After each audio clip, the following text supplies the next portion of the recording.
지금 오늘 주제가 소득 주도 성장인데 저는 이걸 소득 불평등 완화를 위한 소득 주도 성장과 포용적 경제 이렇게 제목을 붙였습니다.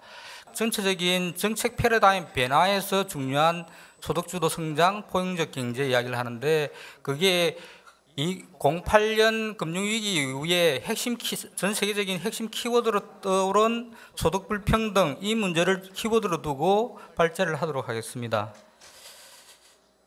08년 위기 이후 누구나 말하는 소득 불평등, 그러니까 특히 14년 작년에는 우리가 알고 있는 보수 진보 기업계 노동계 할 것 없이 모두가 소득 불평등 이야기를 하고 있습니다. 대표적으로 기업가들이 모였다는 다보스 세계 경제 포럼에서 소득 불평등 이게 세계 경제의 중대한 위협이다 이런 이야기를 하고, 그 다음에 국제기구 중에서도 가장 보수적인 IMF에서조차도 지금은 소득 불평등은 배제의 경제이고 버려진 잠재력의 황무지를 만들고 있다. 그래서 여기서 지금 최근에는 소득 불평등 개선에 대한 보고서도 많이 나오고 있습니다.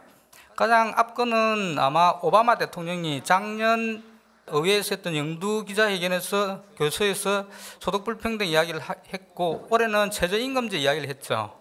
그 중에서 아주 인상적이었던 게 거기 연설문 중에서 풀타임으로 일하면서 그리고 가족을 부양하는데 15,000달러로 살아봐라. 그게 가능하느냐. Go try it. 이게 한참 회자됐었죠. 이런 이야기를 했을 거예요. 그 다음에 그 뉴욕 주지사로 작년 1월에 취임했던 디 블라지오는 그 민주당 안에서도 좀 급진적인 경향을 가지는데 소득 불평등 완화를 위해서 지금은 적극적인 재분배 정책을 시작하겠다. 이렇게 이야기합니다. 그런데 여기서 공통점은 뭐냐면 누구나 소득 불평등을 이야기하지만 저희들이 정책학을 하는 입장에서 보면 이건 그냥 수사에 불과하다. 정책 목표라는 것은 언제 어디까지 무엇을 어떻게 어떤 수단을 통해서 정책 목표를 달성하겠다 이 이야기가 나오지 않으면 다 수사에 불과하다. 그런 점으로 지금 오늘 발제를 좀 준비를 했습니다. 우리나라는 한국 사회는 대통령 선거를 중심으로 바뀌는 사회니까, 그리고 사람들이 지금 정부에 대해서는 크게 기대를 하지 않는 것 같습니다. 그러면 다음 17년 이후의 의제가 어떻게 될 건가, 그런 점에 좀 살펴볼 필요가 있을 것 같습니다. 세계 정책 트렌드는 08년 12년을 전후로 변하는데 우리나라에서도 마찬가지였습니다. 아마 지난 정부가 2011년 8.15 대통령 연설에서 공생발전 이야기를 합니다. 이 전형적인 정치적 수사입니다. 그리고 2012년 초에는 우리나라 국책연구소들이 다 모여있는 경제인문사의 연구에서 모든 국가기관 국책연구소를 동원하고 그 다음에 학계의 도움을 받아서 50개의 보고서를 만들어냅니다. 그런데 그게 구체적인 계획이 있었느냐? 그때도 지금 쓰레기통에 처박혀 있고 지금도 마찬가지로 이게 활용되고 있지 않습니다. 그리고 지난 대선에서 대통령 선거에서 보수 진보할 것 없이 경제민주화, 복지국가 이야기했는데 지금 이 의제는 실종되어 있는 것 같고요. 그리고 지금 소득 불평등 이야기할 때는 상위 10%와 중하위 90% 간의 소득 불평등이 어떻게 되어 있느냐 이런 데이터들을 주로 관심 있게 보고 있습니다. 그 12년 자료를 보면 미국은 48%를 넘어서 50% 육박하고 있고요. 12년은 한국은 44.87%입니다. OECD 국가 중에서 두 번째고요. 일본이 한 40% 정도 가 있죠. 아마 지금 12년 자료이기 때문에 우리나라 정책 변화가 없었기 때문에 지금 이게 데이터는 2, 3년 후에 나오는데 지금은 이게 45%를 넘었을 겁니다. 우리나라는. IMF 이후에 2000년 전후를 해가지고 아마 소득 불평등이 상위 10%의 소득 점유율이 35%를 통과하지 않았나 그렇게 보여집니다.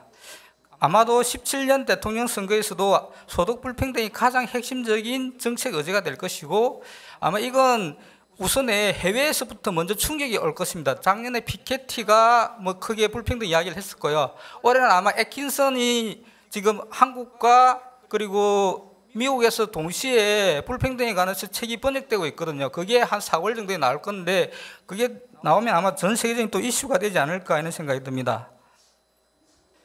그러면 세계 자본주의가 그러니까 08년 이후에는 정책 트렌드가 변화하고 있다는데 이 그래프는 애킨슨과 그리고 피케티 이런 그룹들이 만들었는데 이 그래프 하나는 어떻게 보면 소득 불평등에 대한 흡을 막은 것 같은 겁니다. 그러니까 천문학에서 단편적인 지식들이 하나의 궤를 쫙 그렸던 게 흡을 막은 경성이 발견되면서 전체적인 그림을 보여줬듯이 자본주의 100년의 역사를 통과라는 하나의 그래프를 만들어낸 거죠. 전형적으로 U자형입니다. 이건 제 이야기 아니고 애킨슨이 하고 그 작년 논문에서 이야기하고 있습니다.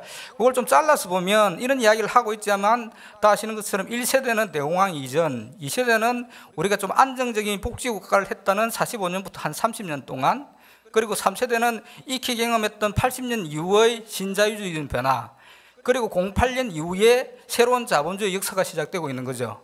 이 정책 패러다임을 어떻게 받아들이고 대응해 나갈 것인가, 이거는 보수 진보의 문제가 아닌 것 같습니다. 저희들처럼 그 정책을 하는 사람들은 정책 패러다임 변화를 이야기하는데 언제나 정책은 변화합니다. 근데 패러다임 변화가 언제냐? 그 허얼 같은 사람은 제1질서라는 것은 기존 문제가 있지만 기존 정책 질서 안에서 조정이 이루어질 때, 그게 좀 문제가 있을 때는 기존 정책에 더하기 새로운 정책이 도입될 때, 그러나 기존 정책은 유지될 때, 그리고 제3의 변화는 기존 정책으로는 도저히 안 된다, 정책과 현실이 불일치한다, 이럴 때는 패러다임 시프트가 일어나야 된다. 08년 이후는 그런 시점이죠. 그리고 08 위기가 오고 난 이후에 보수 진보할 것 없이 도대체 이게 원인이 뭐고 결과가 어떻게 전망될 것이냐, 여기에 대해서 스터디가 있었던 것 같고요. 그게 보통 전 세계적으로 12년 경우에 나오는 것 같습니다. 그래서 지금 소득주도 성장 이야기하는데 ILO나 노동계를 중심으로 해서 소득주도 성장이 12년에 나오고, 그 다음에 다국적 기업이나 산업계에서도 그 공유가치 창출이라고 마이클 포트 이야기가 나옵니다. 격세지감이 있는 거죠. 1970년대에 프리드만이 타임즈에 자본주의라는 것은 주주의 단기적 이익을 극대화하는 것 외에 어떤 가치가 있을 수 없다고 선언하고 난 다음에 정확하게 거의 30년 만에 하버드 경영대학원에 있는 포트가 경제적 이익과 사회적 이익을 동시에 기업이 추구해야 된다, 이건 산전백해입니다. 이런 이야기를 했었고, 이건 우리나라에서도 CSV 지속가능 경영 지식경제부에서 이야기를 많이 하고 있고, 조동성 교수나 그 매일경제, 그리고 대기업 몇 군데서 이야기하고 있습니다. 그리고 또 하나는 그것보다 큰 변화는 자본주의 금융 자체의 변화, 포용적 자본주의 이야기가 12년부터 14년 나오고 있고요. 아마 경년으로 보고서들이 나오고 있고 회의가 있기 때문에 14년에는 런던 회의가 있었습니다. 아마 16년 아니면 올해 정도에 7월 정도에 회의가 있지 않을까. 그러면 또 다른 자본주의에 대한 해석들이 나오고 있을 것 같고요. 그리고 진보 정치에서 진보적 대안들은 어떠냐 하면 08년 이후에 사람 먼저 Putting People First 정책 담론들이 나오고 있는데, 이건 본래 92년에 클린턴 블레어가 했던 건데, 유럽에서 오히려 영국 NHS 의료개혁 같은 데서 지금 이게 한 5년 계획, 10년 계획 이런 담론들로 계속 생산이 되고 있고, 또 하나는 관계국가론, 그러니까 기존의 복지국가 형태가 아니라 인간관계론 중심으로 한 복지국가를 재설계해야 된다는 이야기.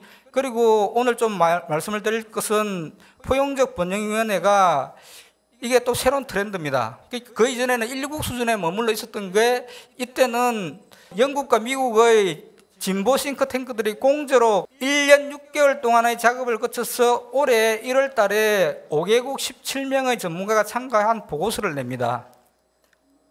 왼쪽에 있는 노동당 보고서가 작년 6월 달에 나왔던 컨디션 온 브리턴 보고서고요. 오른쪽이 우리가 익히 알고 있는 하버드 총장을 지냈던 로렌스 서머스와 지금 영국 노동당 그림자 내각의 재무장관인 에드 볼스가 같이 위원장을 맡아서 올해 1월 달에 나온 보고서입니다. 포용적 번영 보고서.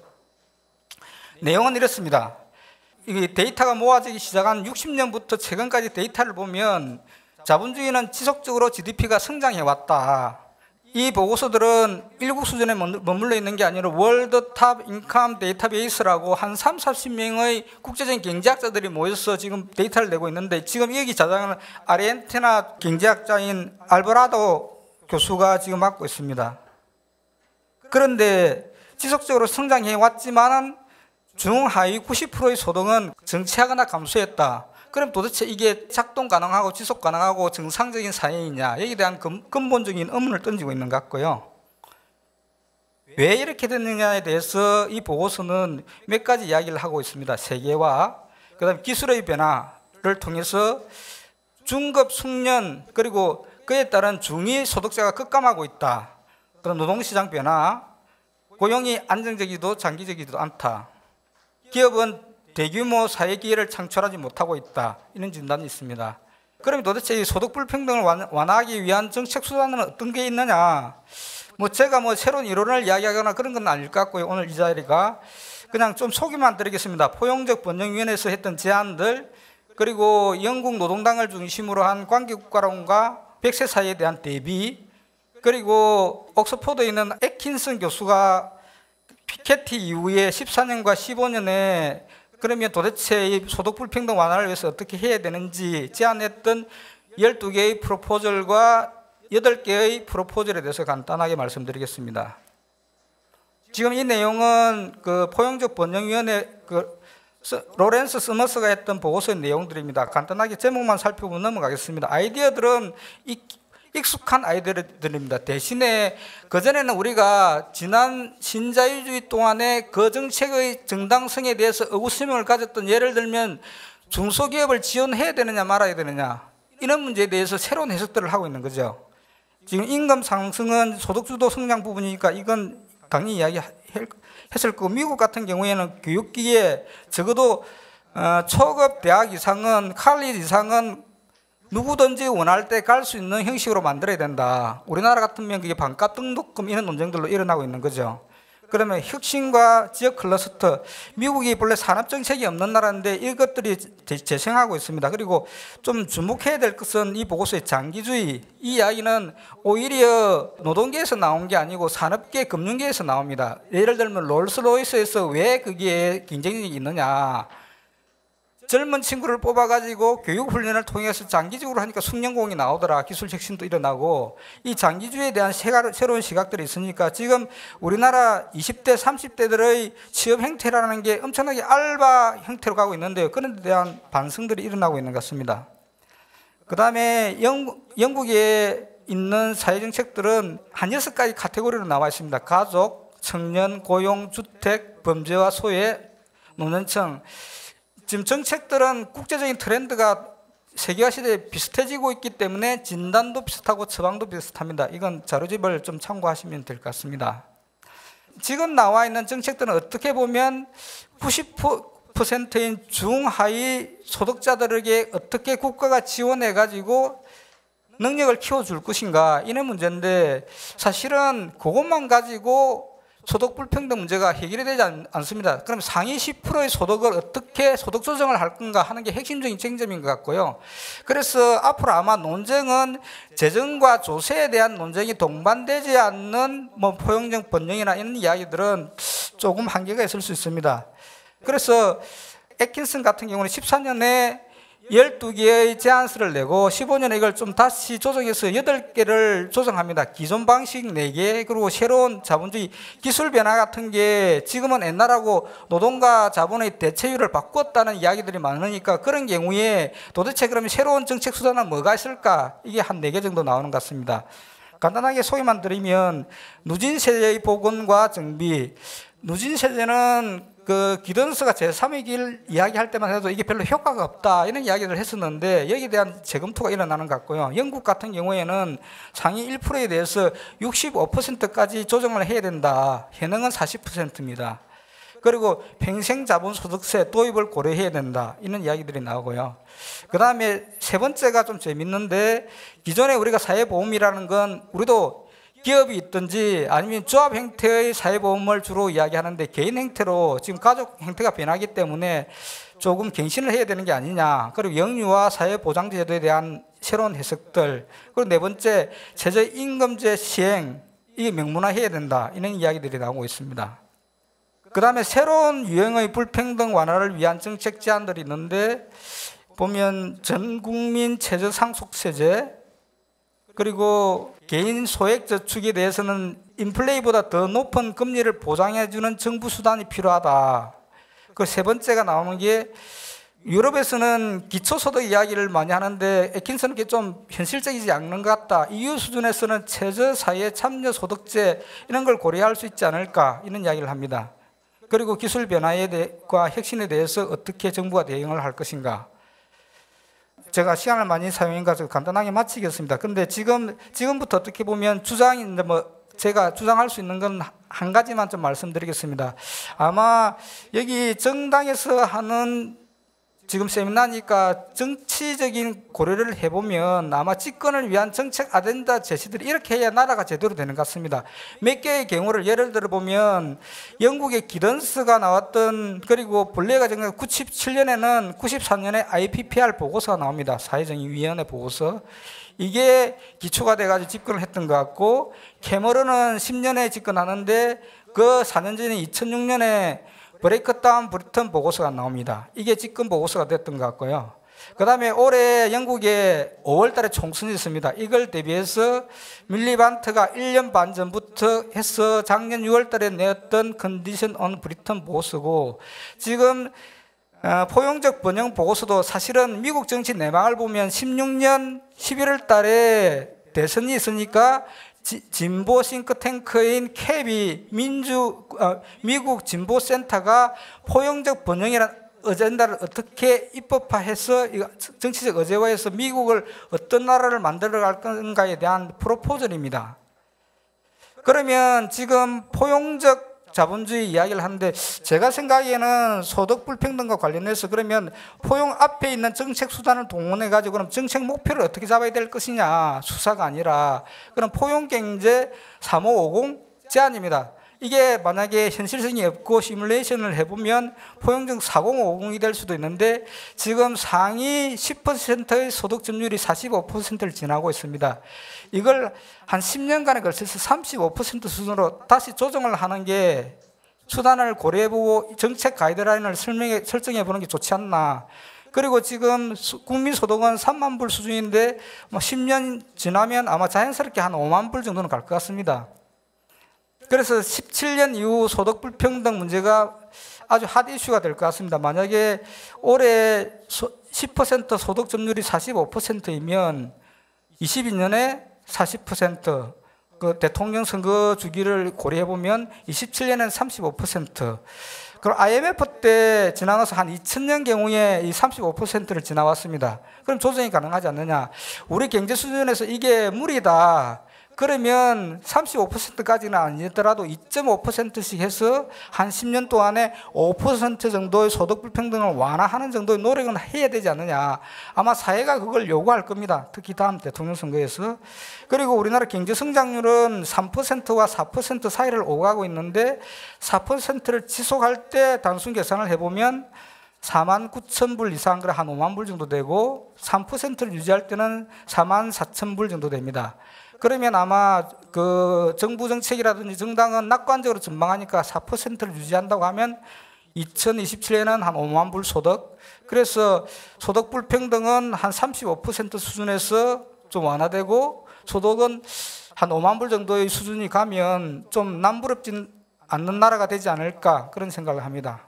제 발표는 여기서 마치겠습니다. 감사합니다.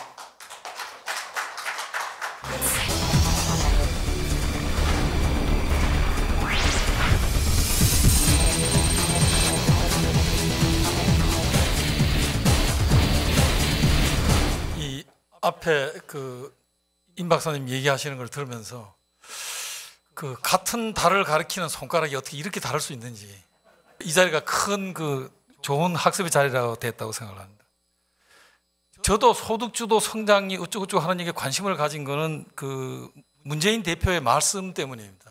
이 말씀 내용을 들고 보면은 현 정부의 경제정책의 실정을 비판하고 새로운 대안으로서, 아까 우리 임 박사님 얘기하시던 새로운 패러다임으로서 소득주도 성장을 이야기하고 계시는 것 같습니다. 그러니까 보완적인 그런 정책을 얘기하는 것이 아니고, 이것이 바로 지금까지 우리가 했던 성장 위주 정책에 대한 새로운 대안이라고 하는 점에서 이제 의미가 좀 남다르다고 할 수 있겠습니다. 소득주도 성장은 핵심은 노동 분배율을 높이자는 것이고요. 노동 분배율을 높이기 위해서 이제 최저임금제라든가 또는 노동의 협상력 강화, 이런 것이 중요한 의미를 갖습니다. 그다음에 이 ILO가 어떨 때는 소득주도 성장론, 어떨 때는 임금주도 성장론이라고 나오는데, 소득주도 성장론의 핵심이 결국은 임금이기 때문에 결국은 같은 얘기라고 할 수 있습니다. 그래서 지금 이 ILO의 그 최근에 나온 이 보고서의 그 내용을 보면은 그 임금을 조정을 통해 가지고 이것이 단순하게 소득 분배를 개선하는 것뿐만이 아니라 총수요와 생산성을 제고할 수 있다. 완전히 전통적인 거시 경제학의 그 패러다임을 완전히 바꿀 수 있다 하는 그런 그 적극적인 그 주장을 하고 있습니다. 이 전통적으로 그 거시경제 교과서에서 임금이라고 하는 것은 신고전파에서는 단순히 비용일 뿐이고, 그러니까 이건 올리는 건 나쁜 거죠. 예, 그리고 케인지안이 포스트 케인지안이 와서 이것이 그 가지고 있는 그 수요의 성격을 인정하게 되고, 지금 웨이지 리드 이 임금 주도 성장론에 와서는 임금이 이제는 내생 변수가 아니고 완전히 외생 변수로 이걸 움직이면 소비가 늘고 투자가 늘고 총수요가 늘고 생산성이 올라가고, 그래서 선순환 구조로 간다는 걸 제시를 하고 있습니다. 예, 여기에 아까 임 박사에도 나왔습니다. 그 스토크해머라는 사람이 이 주장에 ILO의 그 리포트를 많이 냈고 가장 그 권위자라고 할 수 있는데요. 이 양반이 낸 그 보고서의 그 핵심적인 내용이 그겁니다. 전 세계가 다 임금주도 성장을 하면은 효과가 있다. 그렇지 않으면은 이거는 대부분 중장기적인 그런 정책이지, 말하자면 리커버리 폴리시로는 그렇게 그 힘을 가질 수 없다는 것을 그 하고 있습니다. 이것이 가지고 있는 장점은 부채를 늘리지 않고도 소득을 늘린다, 장기적으로. 그런 점에서 의미가 있다. 그리고 임금주도 성장 정책만 가지고는 안 된다. 재정금융 정책이 보완이 된다는 얘기를 하고요. 그것 이외에 또 그 임금을 아무리 올려봐도 아까 말씀드린 것처럼 2008년 이후 같으면, 미국 같으면 2009년부터 작년까지 미국 경제 회복의 성과를 상위 1%가 전체 회복의 성과의 95%를 가져갔다는 거거든요. 뭘로? 왜? 바로 금융시장을 통해서죠. 왜냐하면 미국의 이 다우 지수가 배가 올랐으니까요. 그렇기 때문에 이제 금융 규제를 강화해야 된다는 얘기가 나옵니다. 이 수요주도 성장론에 대한 몇 가지 그 대안들이 있습니다. 전통적으로 우리가 이제 거시경제학 교과서에 보면 신고전파 모형에서는 이제 그 투자가 주도하고요. 이 투자주도 성장론은 핵심은 바로 임 박사가 발표하신 바와 같이 이 글로벌라이제이션을 인해 가서 위너스 테이크, 승자가 모든 걸 독식하고, 그래서 분배가 악화되는 이제 그런 문제를 가져왔습니다. 이제 그래서 그 대안으로 이 소비주도 성장론은 사실상 부채주도 성장론과 거의 비슷합니다. 어떻게 돈을 쓰게 할 것인가? 그러니까 돈을 쓰기 쉽도록 빚을 내줍니다. 예를 들면은 현 정부는 지난 2년 동안에 210조, 가계대출로 123조, 국가 채무로 87조, 총 210조의 부채를 증가시켰습니다.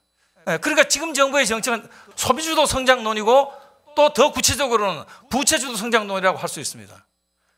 그런데 지금 이 소득주도 성장론은 부채 증가 없이 소득을 높이겠다는 겁니다. 그러면 여기서 생기는 문제는 뭐냐면 소득 분배율을 올리고 실질임금 상승률을 높이고 최저임금을 높이고 이렇게 하는데, 그 문제는 뭡니다. 핵심은 그럼 누가 그걸 부담할 건데? 단기적으로 임금을 올린 데는 한계가 있습니다. 임금을 올려가지고 성장률을 높인다고 하는 것은 사실상 굉장히 현실성이 없는 얘기고요. 그 다음에 임금을 올린다 하더라도 누가 부담할 거냐? 기업의 수익성 문제나 경기 변동을 고려하지 않고 법으로 임금 상승을 강제할 수는 없는 일이죠. 또 임금을 올리면 국가 경제가 좋다고 하더라도 그것 때문에 기업들한테 임금 상승을 강요할 수는 없습니다. 그 다음에 우리처럼 이렇게 소규모 개방 경제에서는 경쟁력 문제가 끊임없이 있기 때문에 우리가 자칫 이런 임금이나 이런 요소 비용의 변동으로 인해 가지고 경쟁력이 잃게 되면은 글로벌 서플라이 체인 자체가 급속하게 변해버리죠. 예를 들면 삼성전자는 일주일 단위로 서플라이 체인을 변화시킨다고 합니다. 그러니까 그 비용이 견디면 소규모 개방 경제는 이걸 견딜 수가 없고요.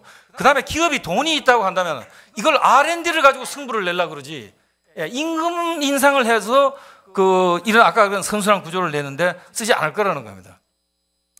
우리나라 지금 보시면은 현재 우리 경제가 안고 있는 그런 문제가 노동소득 분배가 악화됐기 때문이냐? 저는 미국이나 영국의 경우하고는 우리 문제가 다르다고 생각을 합니다. 결코 악화되지 않았습니다. 소폭이나마 노동소득 분배율은 개선되었습니다. 그렇기 때문에 이 노동소득 분배가 낮아져서, 그래서 지금 현재 우리 경제가 안고 있는 문제가 위기가 왔다, 그렇게 얘기할 수 없다는 겁니다. 그럼 위기가 왜 왔냐? 절대적으로는 이 수출주도 성장 모형의 한계가 온 반면에 내수 확대가 애로가 안 되는 거죠. 이따 보시면 모든 통계가 2012년을 기점으로 해서 추락을 합니다.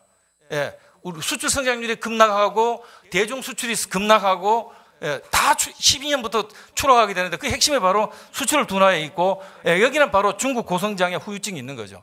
예, 그 다음에 또 하나가 2016년이 경제활동 인구가 피크입니다. 여기에서 저성장 장기화 그리고 고령화 시대에 대한 우려가 팽배함으로써 예, 기대의 절벽이 생기기 시작합니다. 아, 이거 굉장히 앞으로 어려워질 거다. 그 다음에 또 하나가 우리 경제를 끌어왔던 이런 글로벌 기업들이 갈수록 글로벌라이제이션 속도가 빨라짐으로 인해서 국내 부가가치율이 떨어집니다. 그러니까 소위 낙수가 생길 게 없습니다. 국내에 보태는 게 갈수록 줄어드니까요. 아까 소득주도 성장론을 우리 경제에 한번 적용을 해보자는 거죠. 우리 경제는 소규모 개방 경제이기 때문에 이게 수출과 내수가 공히 가격에 민감할 수밖에 없습니다. 그 다음에 보시면은요, 우리 근로자의 47%가 100인 이하의 업체에 있고 28%가 4인 이하 영세업체에 있습니다. 최저임금 근로자가 지금 약 12%로 추정이 됩니다. 그 다음에 최저임금 이하의 근로자의 노동 공급이 거의 무한 탄력적입니다. 60세 이 고령자 이런 노동 대기자가 있고요. 그 다음에 우리는 임금 결정 구조가 굉장히 복잡합니다. 그래서 임금을 올려주면 이것이 저소득 근로자에게 이것이 이 혜택이 가는 것이 아니고 그 노동시장 안에서 위에서 다 가져간다는 거죠. 예, 그 문제가 발생을 합니다. 그리고 지금 우리나라 대기업 중에 4개 중에 1개는 영업을 해가지고 이자 비용을 충당하지 못한다고 할 만큼 2000년대 이래 가장 지금 수익성이 나쁜 상황에 있습니다. 그 노동시장의 문제가 뭐냐? 저는 이 놀라운 게 이겁니다. 노동시장의 문제의 핵심이 뭐냐? 예, 노사 간의 문제가 아니고 원하청 간의 불공정 거래 관계라는 거거든요. 그것의 핵심이 또 대기업 노사의 이기주의입니다. 요 밑에 거는 조선일보에서 3월 21일자에 나온 이걸 보시면은 대표적인 샘플을 보여주는 겁니다. 현대자동차의 평균 임금이 9,400만 원이고 1차 협력업체는 그것의 61%, 2차는 36%, 3차는 24%입니다. 그러니까 만약에 환율로 인해서 경쟁력에 문제가 생기거나 이러면은 밑에 이제 비용 컨트롤을 하게 되겠죠. 그러면 그 비용을 어떻게 소화하는 현대자동차는 그것은 바로 계열 협력업체에 그 부담을 전가시킨다는 거죠. 또 현대자동차가 노조가 임금 인상을 제기하면 보이스가 있으니까 그럼 현대자동차는 노사 분기를 막기 위해 가지고 그걸 받아들입니다. 그러면 그 부담을 누가 지느냐? 현대자동차가 지는 것이 아니고 다는 아니겠지만 상당 부분을 1차 협력자에 전가시키고 2차, 3차에 전가시킨다는 거죠. 그러므로 인해서 결국은 뭐냐? 임금 구조가 이 아까 말씀 불공정 거래 관계를 통해 가지고 결국 임금 인상은 임금의 양극화를 심화시킨다는 겁니다. 이런 구조적인 문제를 개선하지 않고 우리가 그냥 일방적인 임금 인상으로는 문제를 더 악화시킬 가능성이 크다는 겁니다. 그렇기 때문에 제가 드리고 싶은 얘기는 정말로 새정치민주연합께서 임금주도 성장을 하고 싶다라고 하신다면은 노동시장 구조개혁을 하는데 더 집중하셔야 된다는 겁니다. 노동시장 구조개혁을 하지 않은 상태에서 소득주도 성장을 한다면 이거는 훨씬 더 아까 말씀드린 양극화를 심화시킬 부분이라는 겁니다. 노동시장 여기 이제 구조가 이제 복합적인 문제를 안고 있는데요. 우선 이게 왜 그렇게 저임금이냐? 4인 이하 업체가 전체 근로자의 28%가 근무합니다. 숙박 음식업의 경우에는 64%의 근로자가 4인 이하에 있습니다. 또 월 소득 100만 원 이하의 근로자가 거의 이게 최저임금 이하에 있죠. 이 근로자가 전체 근로자의 12.4%입니다. 200만 원 이하까지 포함하면 전 근로자의 50%가 200만 원 이하에 있습니다. 그럼 왜 이렇게 저임금 이렇게 낮으냐? 최저임금위원회 사람들이 고약한 사람들에서 그러냐? 그게 아니죠. 저임금의 원리는 바로 이 영세업체의 난립, 저부가가치. 그러니까 우리 조사를 한 걸 보시면 개인 서비스업은 월 매출이 900만 원, 음식수가업은 한 달에 1,000만 원입니다. 1,000만 원 가지고 재료대 주고 집세 내고 임금 주고 그래 얼마를 줄 수 있겠습니까? 그렇기 때문에 이 서비스업의 구조개혁 없이는 저임금 문제가 해소되지 않는다는 거죠. 만약에 최저임금을 그렇게 아까 왕창 올리자 그러면 상당수의 업체들이 심각한 경영난의 문제를 맞을 겁니다. 과연 이게 표에 도움이 될까요? 이게 아까 제가 말씀드린 통계입니다. 4인 이하 업체가 사업체 수로는 82%고 종사자로는 28%가 여기에 근무합니다. 이거 보시면 도소매업은 54%, 음식 숙박은 64%. 그 다음에 이거 보시면 아까 말씀드린 100만 원 이하가 전체가 12.4인데요. 음식 숙박은 30%입니다. 200만 원 이하는 전체로는 37%인데요. 100만 원, 200만 원 사이가요. 보건복지 서비스는 거의 50%가 여기에 있는 겁니다. 그 유치원에 그 어린이 구타 사건이 났을 때 보육사들의 그 저임금 문제가 제기가 됐었죠. 이게 바로 그 통계입니다. 이거 제가 만드는 통계가 아니고 통계청에서 조사한 통계입니다. 이걸 보시면은 음식 숙박업 보십시오. 2008년 이후 2013년까지 는 게 없어요. 지난 6년 동안 우리 경제가 여기서 헤매고 있는 겁니다. 3% 성장, 그거 굉장히 큽니다. 아까 저는 임 박사님 그 얘기 보고 놀랐습니다. 제가 생각한 것보다 훨씬 낙관적입니다. 이거 보십시오. 지금 지금 보시면 2000년대 들어와서 지금 가장 나쁩니다. 이거 보시면은 고용률은 정체되어 있고, 좋은 일자리는 소위 300명 이상의 좋은 일자리는 줄어들고 저임금 근로자 비율은 늘어나고 있습니다. 지금 보시면은요, 우리나라에서 제일 흰밥을 먹는 사람, 대기업의 노조가 있는 회사의 정규직하고 가장 그 어려움에 처해 있는 사람들, 중소기업의 노조가 없는 비정규직, 임금 차이가 얼마냐? 3분의 1입니다.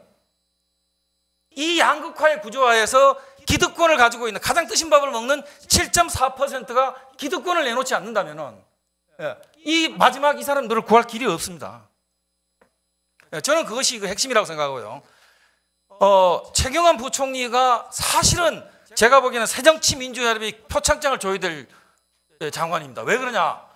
누구보다도 소득주도 정책을 확실하게 추진해 왔기 때문입니다. 이거 보십시오. 가계소득 증대 세종 3종 세트, 최저임금 올리기, 임금 인상 올리기, 대기업 임금 올려라. 누가 이렇게 하겠습니까? 그런데 지금 이게 물론 연말 정산 파동 때문에 좀 감에 기스가 나긴 했습니다만은, 그러니까 이미 소득주도 성장은 진보만의 이야기가 또 아니고요. 저는 대표께서 이 최 총리의 정책이 실패했다고 얘기하시는 것은 굉장히 자가당착이라고 생각합니다. 왜? 그건 무슨 얘기냐? 자기가 얘기하는 걸 이미 최 부총리가 다 했어요. 그런데 그 정책이 효과가 없다. 그러면 자기가 얘기하는 소득 정책을 해도 효과가 없을 것이라는 걸 자기 스스로 얘기하는 것과 다를 바가 없습니다. 제일 문제는 우리가 지금 뭐냐면 피관론의 함정에 빠져 있는 거죠. 이 피관론의 함정으로부터 어떻게 국민들의 마음을 돌릴 수 있냐? 저는 이것이 우리의 지금 그 위기의 핵심이라고 생각합니다. 이거 보시면은 그 저성장을 보시면은 그 수출이 아까 그 떨어졌다고 그랬는데 순수출을 따지면 차이가 없습니다. 핵심은 결국 민간 소비의 둔화입니다. 사람들이 지갑을 닫았기 때문이죠. 제가 아까 12년부터 모든 지표가 절벽이라고 그랬는데요. 지금 현재도 우리 경제 지표로 보면 동행지수 순환 변동치가 100 이상이 있습니다. 즉 침체가 아니라는 겁니다. 그런데 왜 이렇게 민생이 어렵습니까? 그것은 바로 우리가 지난 42개월을 내려왔기 때문입니다. 우리가 62년 경제 개발을 하는 게 이런 사이클이 들어온 적이 없어요. 완전히 이거는 기진맥진 상태에 지금 들어가 있습니다. 42개월의 지금 피로감이 민생에 쌓여 있는 겁니다. 가계 소비 성량 17분기를 지금 계속 내려오고 있습니다. 평균 소비 성량이. 소비자 심리, 이거는 2009년 10월 이후 계속 내려오고 있습니다. 놀랍게도요, 가장 저소득 계층이 가장 소비를 많이 줄였습니다. 뿐만 아니라 가장 고소득층도 소비를 줄였습니다. 저는 이런 피관론의 함정에 빠진 상태에서는 소득주도 성장, 즉 누가 부담을 하든지 간에 그 정부가 결국 소득주도 성장론의 핵심은 국민의 주머니에 지갑에 돈을 넣어주는 겁니다. 오케이, 뭐 달을 따든 어쨌든 넣어주자고요. 지하경제에서 뭐 가져와서 넣는다 그랬는데 그럼 넣어주자고요. 그러면 쓸 거냐? 아닙니다. 바로 일본이 그걸 경험했죠. 결국 그러면 그 일시적 소득은 저축으로 흡수되지 소비로 들어가지 않습니다. 즉 기대의 대반전, 저는 빅턴이 있어야 된다고 생각합니다. 어떻게 정치권이 국민들의 마음을 빅턴을 시킬 것인가? 이것이 핵심이라고 생각합니다. 그러자면 어떻게 되느냐? 기득권의 양보, 대승적 타협, 이런 것 없이 이게 불가능하다고 생각합니다. 결국 아까 그렇죠. 오케이, 그러면 자 이렇게 소득을 증대시키면 경제가 선순환 구조로 돌아간다. 그래, 좋습니다. 그러면 그 마중물을 누가 부담할 거냐고요? 누가? 정부가 부담한다면 어떻게 됩니까? 감세해줘야 되죠. 요즘 같으면 연말 정산 문제는 꼼수로 간신히 좀 한 3조 거들 뻔했는데 들켰어요. 그래서 지금 다 내놓습니다. 그럼 어떻게 됩니까? 감세하죠. 재정 악화되죠. 악순환 구조에 들어갑니다. 만약에 기업이 그걸 부담한다면 임금 올리고 수익성 나빠지고 경쟁력 나빠지고 수출 부진하고, 이거 악순환 구조죠. 누가 부담할 거냐고요. 그 다음에 또 만약에 경제 회생을 위해서 오케이 그럼 해보자. 그걸 얼마가 필요하냐고요. 저는 아까 어떻게 국민을 빅턴 시킬 것인가, 저는 구조개혁 외에는 답이 없다고 생각합니다. 지금 현재 우리가 저성장 고령화 시도에 맞는 새로운 틀을 만들지 않는다면 또는 수출주도 성장, 이건 끝났어요. 그러니까 이게 내수주도 시대에 맞는 틀을 만들어야 됩니다. 또 지난 정권들을 통해 가지고 복지 중심 정치 시대로 전환할 때 산발적으로 도입된 이 복잡다비기한 복지 구조를 저는 제 불만이 그겁니다. 그 누리 과정. 아니 제 손녀 한 달에 20만 원을 제가 언제 다 하려고 그랬습니까? 아니 정치권에서 선거하느라고 맨날 그래서 준 거 아닙니까? 근데 지금 20만 원 돈이 없으니까 지자체 가서 받으라고요? 교육청에서 받으라고? 교육청에는 중앙정부에서 받으라고요? 예. 왜 이렇게 국민을 구걸하게 만듭니까? 예. 이게 말이 안 되는 게 바로 이 복지와 재정 부담과 경제력을 지속 가능한 균형의 틀을 만들지 않으면 이 문제를 해결할 수 없을 겁니다. 예. 그래서 결국은 저는 이런 걸 해야 되는데 리가드로 와서 그랬어요. 구조개혁을 하면은 4% 성장도 가능하다. 하지 않으면 2%도 갈 거다. 저는 그 한 가지 희망은 뭐냐? 여야가 같은 이야기를 하고 있다는 거죠. 같은 이야기를 하고 있는데 두 열차는 반대 방향으로 가고 있습니다. 그러면 어떻게 되느냐? 같은 방향으로 국가의 패러다임을 바꾸기 위해서 여야는 각각의 지지층에 양보를 얻어내야 됩니다. 여당은 고소득자한테 세금을 그것부터 시작했어야 된다고 생각합니다. 저는 지금 현재 연금 문제나 노동시장 개혁을 하기 전에 고소득층에 대한 세금 부담부터 이것부터 시작을 했어요. 저는 단추를 잘못 끼웠다고 생각합니다. 예, 우리가 유일하게 노조에서 이거 해고 자유한 게 합의해 준 게 2008년이죠. 그 절박감이 있었기 때문에요. 나라를 구한다는 절박감 때문에. 지금은 노조나 공무원들이 다 절박감이 없습니다. 알아, 문제가 있다는 거라. 그런데 내가 왜 손해를 봐야죠? 절박감이 없습니다. 예, 이 절박감이 없는 상태에서 어떻게 양보를 얻어낼 거냐? 저는 그것이 정치의 역할이라고 생각합니다. 예, 지금과 같이 여야가 공히 지금 설탕물 당도 경쟁을 하는 이런 정책을 가지고 어떻게 우리가 이걸 바꾸겠습니까? 예, 저는 이런 거 지금과 같은 이런 그 달콤한 시리즈를 가지고는 이런 정책을 가지고는 위기를 만성화하고 이것이 바로 일본의 20년의 길을 따라가는 거라고 생각합니다. 예, 앞으로 위기를 극복하려면 저는 세 가지가 필요하다고 생각합니다.